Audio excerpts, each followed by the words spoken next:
दोस्तों, क्या आपको मेले में घूमना अच्छा लगता है? तो चलिए मैं आपको जंगल के मेले में ले जाती हूँ।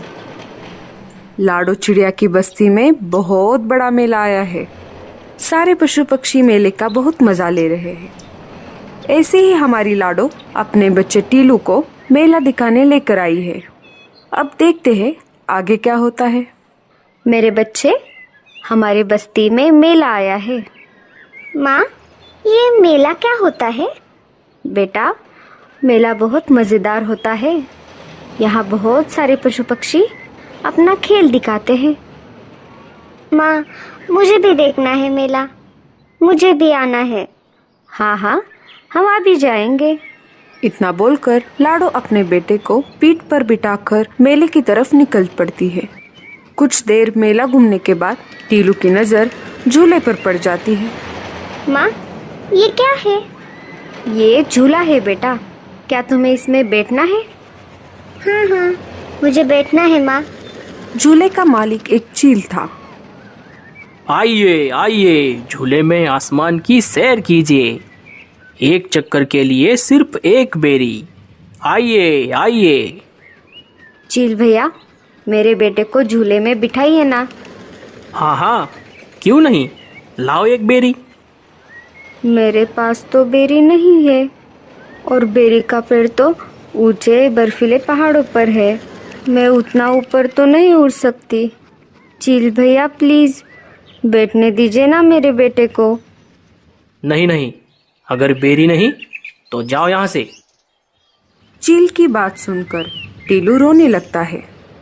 माँ, मुझे झूले पे बैठना है माँ, प्लीज माँ।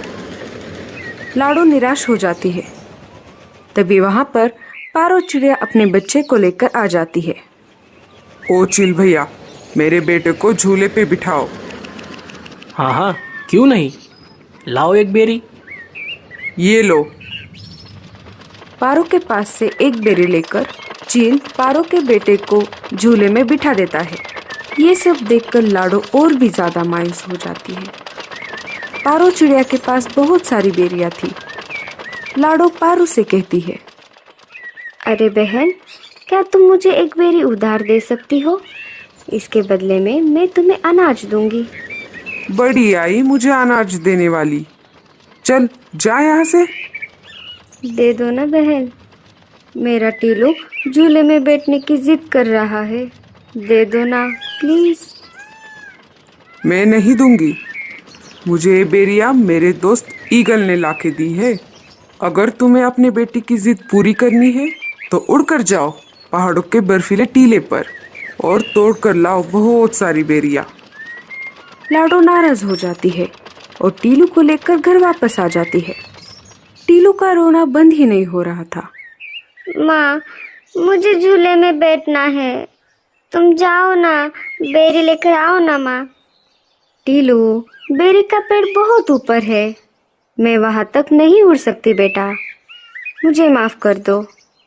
इसके बदले तुम जो चाहो मैं तुम्हें दूंगी। टीलू लाडो की एक नहीं सुनता और ज्यादा रोने लगता है। रोते रोते टीलू वहीं पर सो जाता है। अब मैं क्या करूं? कैसे लाऊं बेरिया? लाडो सोचने लगती है और बर्फीले पहाड़ों पर जाने की ठान लेती है। जब तक टीलू सो रहा है, मैं जाकर बेरिया तोड़ लाती हूँ। मेरे बेटे के लिए मुझे ये करना ही पड़ेगा। मैं इसे ऐसे रोते हुए नहीं देख सकती। लाडो चुपके से घोंसले से बाहर आ जाती है और बाहर से दरवाजा बंद कर लेती है। जब तक टीलू सो रहा है तब तक मैं जाकर आती हूँ। लाडो पहाड़ों की तरफ निकल पड़ती है। जैसे जैसे लाडो ऊपर जा रही थी, उसका दम घुटने लगा था। जैसे तैसे लाडो बर्फीले पहाड़ों पर पहुंच जाती है। लाडो इतना ऊपर उड़कर कभी भी नहीं आई थी, इसीलिए उसका दम अब घुटने लगा था। लाडो की सांसें अब फूलने लगी और लाडो वहीं पर बेहोश होकर नीचे गिर गई। कालू कौवा लाडो से मिलने लाडो के घोंसले के पास आ जाता है और घर का दरवाजा बाहर से बंद देखता है। अरे, ये दरवाजा तो बाहर से बंद दिख रहा है। कालू वापस मुड़ने ही वाला था तभी उसे टीलू के रोने की आवाज आ गई। माँ, माँ तुम कहाँ हो? माँ, माँ तुम कहाँ चली गई? माँ। अरे, ये तो टीलू की आवाज लग रही है। मुझे अंदर चलकर देखना होगा। कालू दरवाजा खोलकर अंदर चला जाता है। देखता है तो लाडो अंदर नहीं होती। वो अनाज लेने मेरे साथ आने वाली थी। शाम हो गई, अभी तक नहीं आई, इसलिए मैं चला आया। कालू मामा, पता नहीं माँ कहाँ चली गई।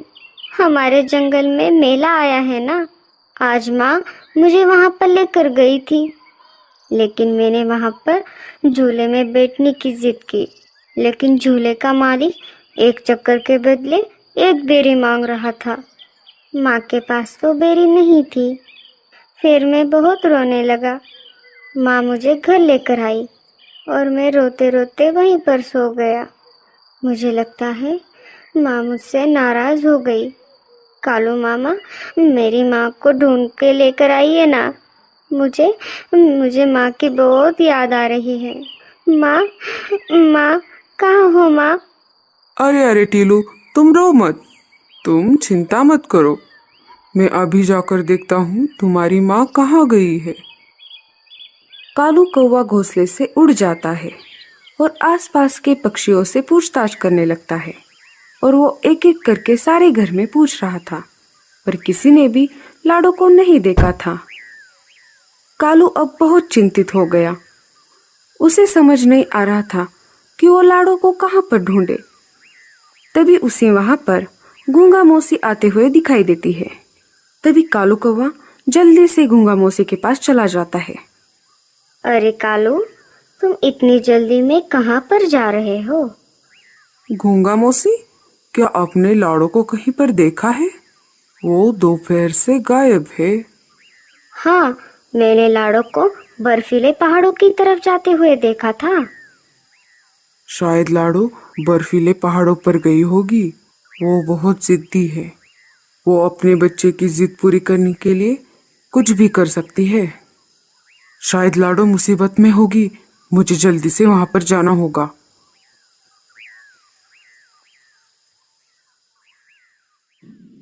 कालू कौवा जल्दी से बर्फीले पहाड़ों पर निकल पड़ता है।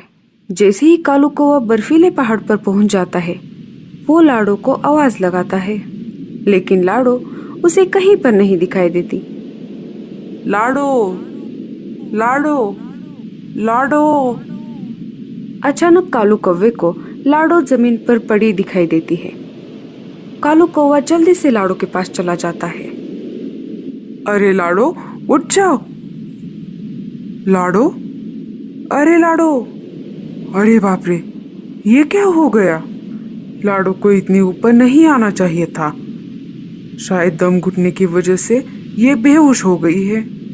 मुझे जल्द से जल्द एम्बुलेंस को बुलाना पड़ेगा और लाडो को उल्लू डॉक्टर के पास ले जाना पड़ेगा।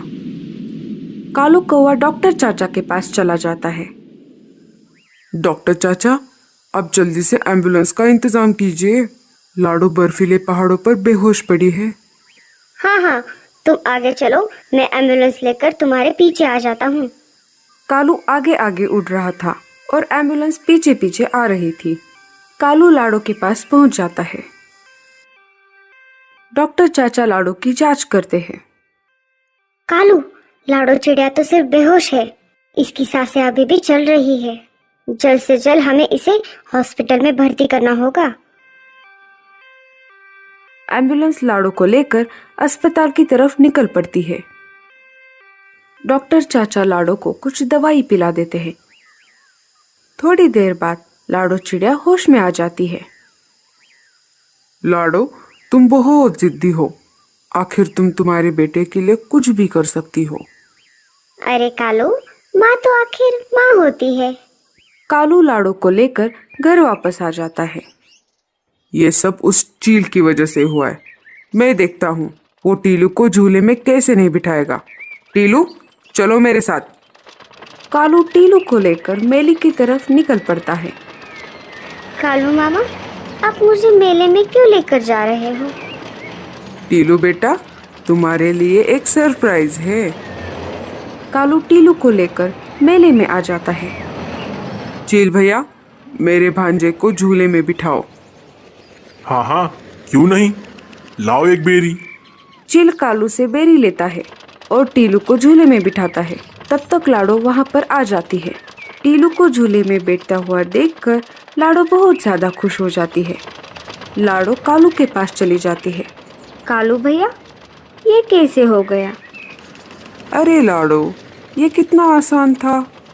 जब मैंने तुम्हें एम्बुलेंस में बिठाया, वापस आते समय मैंने 4-5 बेरियां तोड़ ली। मुझे तुम्हारे चेहरे पे खुशी देखनी थी। कालू भैया, आपका बहुत ज़्यादा शुक्रिया। आपने मेरे टीलू बेटे के लिए इतना कुछ किया और मेरी जान भी बचाई। हाँ हाँ, बस कर पगली, अब रुलाएगी क्या?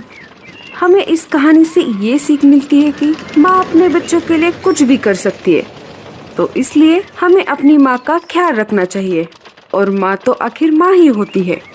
और आप अपनी माँ से कितना प्यार करते हैं, हमें कमेंट्स में ज़रूर बताना।